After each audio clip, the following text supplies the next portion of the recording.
प्यारे साथियों, आप सभी का स्वागत करता हूं अपने एमआरएस स्टडी परिवार में।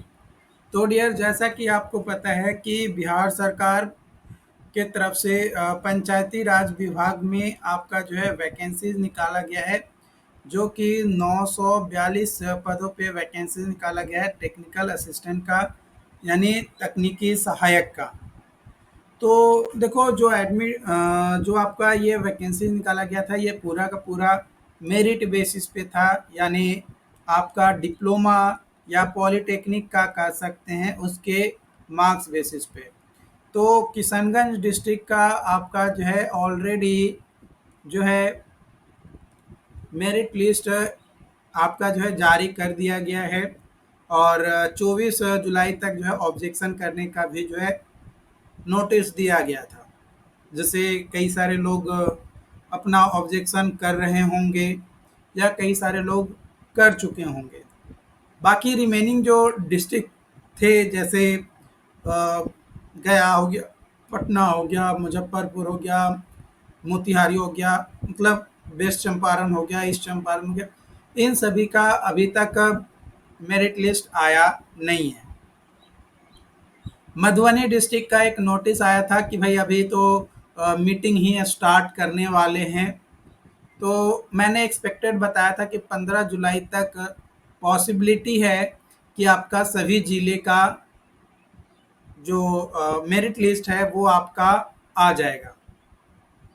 और आज जो है 14 जुलाई हो चुका है। तो देखो, मेरिट लिस्ट आने के बाद, उसके बाद आपका वो पता है कि काउंसलिंग होगा। काउंसलिंग में क्या होगा, आपका डॉक्यूमेंट वेरिफिकेशन होंगे। तो डॉक्यूमेंट वेरिफिकेशन के दौरान कौन कौन से डॉक्यूमेंट आपका लगेगा, उन तमाम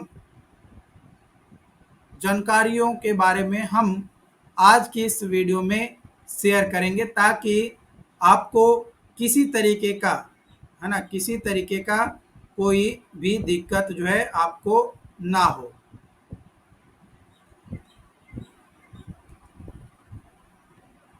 तो देखिए, हम वन बाय वन सारी चीज़ों के बारे में आपके साथ शेयर करेंगे कि कौन कौन से डॉक्यूमेंट आपको लगेंगे, और कौन से डॉक्यूमेंट आपको अभी बनवाने कंपलसरी हैं, कौन से डॉक्यूमेंट आपको ज्वाइनिंग के टाइम में लगेगा।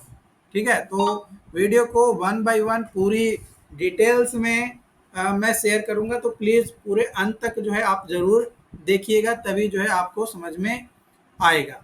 तो देखिए, यहाँ पे जो भी डॉक्यूमेंट्स आप लेकर जाएंगे, वो उसका एक सेट जो है जेरोक्स कॉपी भी आपका वहाँ पे जमा होगा, यानी जो कि सेल्फ अटेस्टेड आपका होना चाहिए। जिसमें सबसे पहला है आपका यहाँ पे मैट्रिक का मार्कशीट और सर्टिफिकेट, है ना। मैट्रिक का मार्कशीट और सर्टिफिकेट, जो आप पीआरडी का जब फॉर्म भर रहे थे, है ना, पीआरडी टेक्निकल असिस्टेंट का जब फॉर्म भर रहे थे, तो उसमें आपने अपलोड किया होगा, वो लगेगा मार्कशीट और सर्टिफिकेट। उसके बाद आपका जो है डिप्लोमा, है ना, डिप्लोमा यानी polytechnic, polytechnic in civil engineering, civil engineering या फिर सिविल इंजीनियरिंग के इक्विवेलेंट है, तो उसका मार्कशीट और सर्टिफिकेट।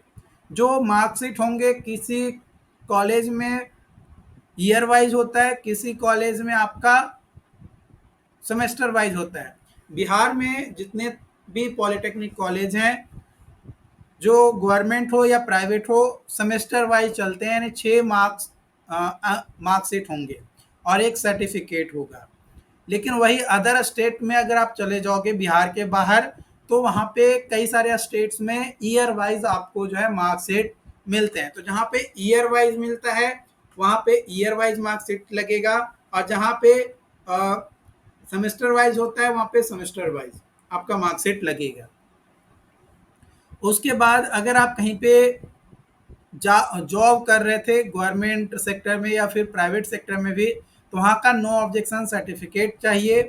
उसके बाद आप आरक्षण का दावा करते हैं, जैसे जाति हो गया प्रमाण पत्र, तो वो आपका लगेगा, जैसे EWS, SC, ST, OBC, OBC में ईबीसी है कि बीसी है वो आपका लगेगा।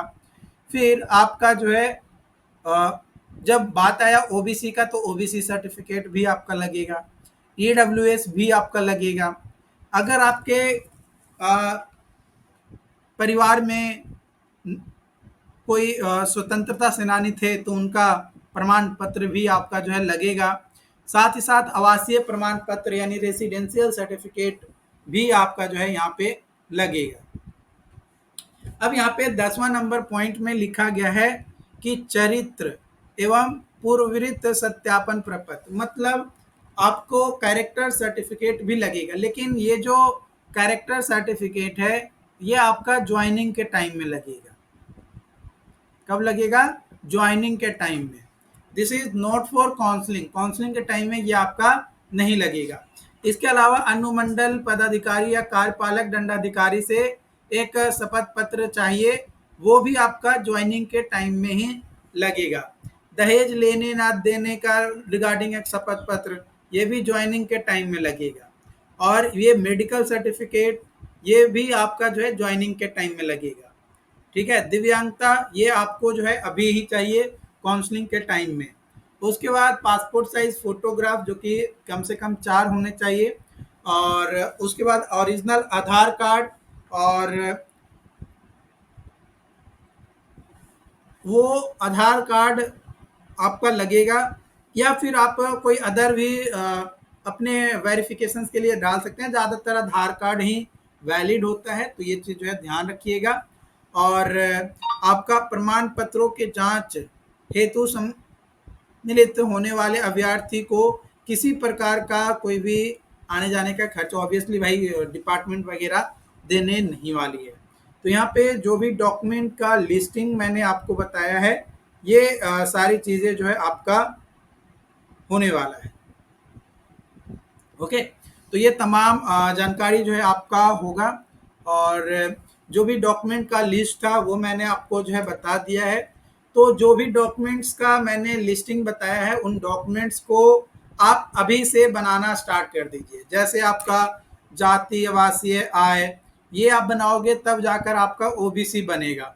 तो ये तीनों जो है आप अप्लाई कर दो, ये तीनों जो है आप अभी जो है अप्लाई कर दो। जब आप इसको अप्लाई करोगे तब जाकर जो है आपका ओबीसी भी जो है बनकर आ जाएगा।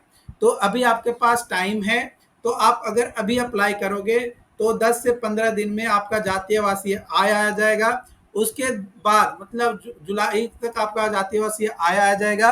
फिर आप जुलाई के लास्ट में अगर आप अप्लाई करोगे ओबीसी के लिए तो भी 10-15 अगस्त तक ओबीसी भी आपका आ जाएगा, जो ओबीसी से बिलोंग करते हैं। जो ईडब्ल्यूएस से बिलोंग करते हैं वो ईडब्ल्यूएस अपना बनवा लेंगे। तो ये जो है आपको बनवाने हैं, ये सारे डॉक्यूमेंट्स आपको बनवाने हैं। बाकी इसको लेकर जो भी अपडेट्स होंगे आप लोगों के साथ शेयर किया जाएगा। चैनल पे जो लोग भी पहली बार आए हैं चैनल को सब्सक्राइब जरूर कर लीजिएगा। मिलते हैं नई वीडियो में नई अपडेट के साथ। Thank you so much.